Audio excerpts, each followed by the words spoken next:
지난 시간에 그다음 그 전 시간에 이렇게 2시간 동안에 이제 뇌와 피부의 있던 이제 관계에 대해 가지고 살짝 말씀을 드려봤는데 그 내용이 결국에는 이 뇌의 발생에 있어 가지고 이 배엽층에서 시작이 되는 각도 우리 몸의 어떤 그 장기들이 그런 기원을 같이 하는데 그 피부의 표피와 신경계가 이런 기원을 같이를 하다 보니까 이런 이 둘 사이에 좀 많이 떨어져 있음에도 불구하고 뭔가 이렇게 관련이 있지 않겠냐라고 하는 그런 어떤 생각에서 이렇게 자료를 찾아보니 피부가 제3의 뇌라고 하는 그런 어떤 논문과 그다음에 뇌가 피부가 서로 연결이 되어 있어서 어떤 스트레스 자극에 대해 가지고 어떤 그런 밀접한 그런 어떤 관련성을 보이고 있다. 난 비슷한 그런 어떤 그 HPA 축이라고 하는 그런 시상하부 뇌하수체 부신 이 축이 이 피부에서도 이런 어떤 그런 구성 요소가 그대로 존재한다라는 그런 어떤 내용들까지 말씀을 드렸어요.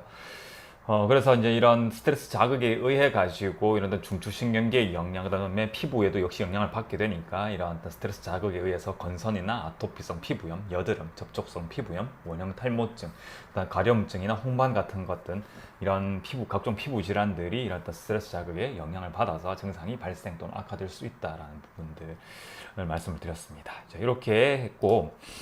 오늘은 이제 또 다시 발생학으로 돌아가기 전에 이제 어, 살짝 용어, 그러니까 뭐 시사 상식이 될 수도 있고 의학 상식이 될 수도 있습니다. 이 카네기 발생기라고 하는 이제 이 용어에 대해서 살짝 말씀을 드리려고 합니다. 우리가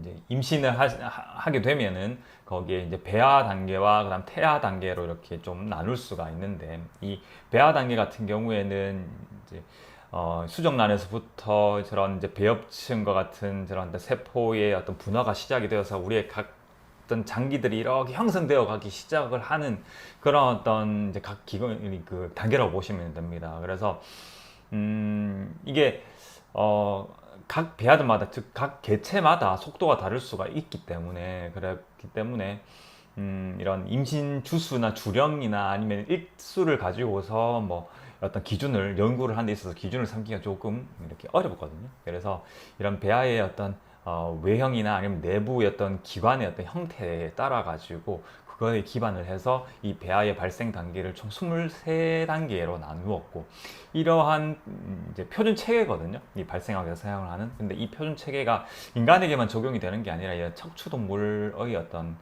배아 발생 단계에 다 적용이 됩니다. 그래서 보통 인간은 이 1단계에서 23단계까지가 한 베라노 8주 또는 이제 재택기간 10주 그러니까 마지막 생리 시작일로부터 10주 이까지 기간을 한 23단계로 나눌 수가 있거든요. 그래서 보통 그까지 단계를 우리가 배아기라고 얘기를 하고 이 23단계가 종료가 되면은 그 이후를 이제 태아기라고 얘기를 하는데 이 태아기가 되면은 태아라고 하면은 이 어떤 성인에서 나타나는 그런 어떤 우리 기관들, 각 신체 구조들의 한 90% 이상을 다 그 태아에서 이렇게 식별할 수가 있다라고 얘기를 하거든요. 그러니까 이런 카네기 발생기라는 거는 결국 이 발생학에서 사용을 하는 이런 배아의 모양에 따라서 각 시기를 나누는 그런 어떤 그 하나의 단계라고 보시면 될 것 같습니다. 그래서 줄여서 CS라고 얘기를 하기도 하고 논문을 찾아보면 뭐 CS1, 뭐 CS10, 뭐 CS 뭐